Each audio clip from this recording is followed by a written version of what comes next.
yer yorilmadi. Men tikka kirib ketmadim. Agar shu ishga qaytib borsam, it bo'lay. O'lgim kelyapti.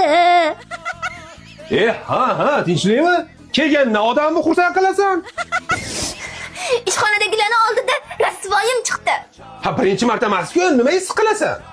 Bitta dugonamni Fotiha to'yi bo'ldi. O'sha to'ydan tort olib keldi. O'sha tortni hammaga yedirib chiqayotgandi. Menga kelganda mundoq qaradi-da, "O'rtoq, sendan sassiq hid kelyapti" dedi. Yaxshi-ku. Buni nimasi yomon? Ey, siz ham asabimga tegmang. Qarochi hammasi keyin birma-bir meni hidlab chiqdi. Ha, o'l, men senga necha marta aytdim. Meni naskimni kiyib ketma. Bir kun kimnidir o'ldirasan sen. Keyin boshqa bo'limdagi dugonalarim kelishdi. Ular ham meni kelib boshdan oyoq hidlab chiqishdi. Xo'sh, nimani hidi kelayotgan ekan? Hidgacha hali bor.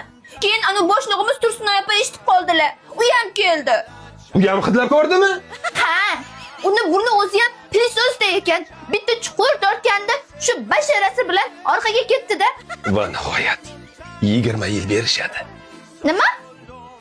Ha, yo o'zim. Davom et. Nima bo'ldi? U ham mayli. Undan keyin hidlagan 32 ta odam hushidan ketdi-da. Balkim tirikdir. Sen kimsan o'zi?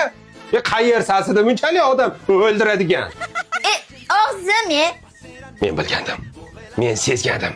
Chunki seni uchratgan kunimizdan boshlab sendan tappani hidi kelardi. Lekin hech qachon hidlashga jur'at qila olmaganman.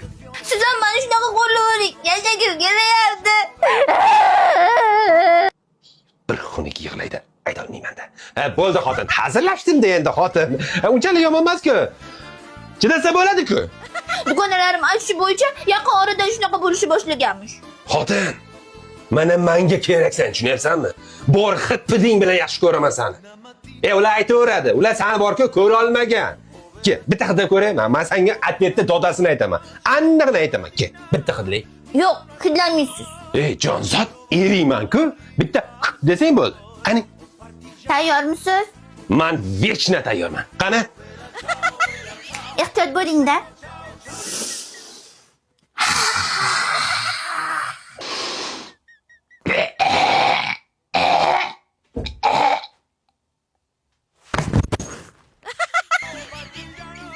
To'rtinchi odam. Xotin, menimcha sen yaqinda o'lasan.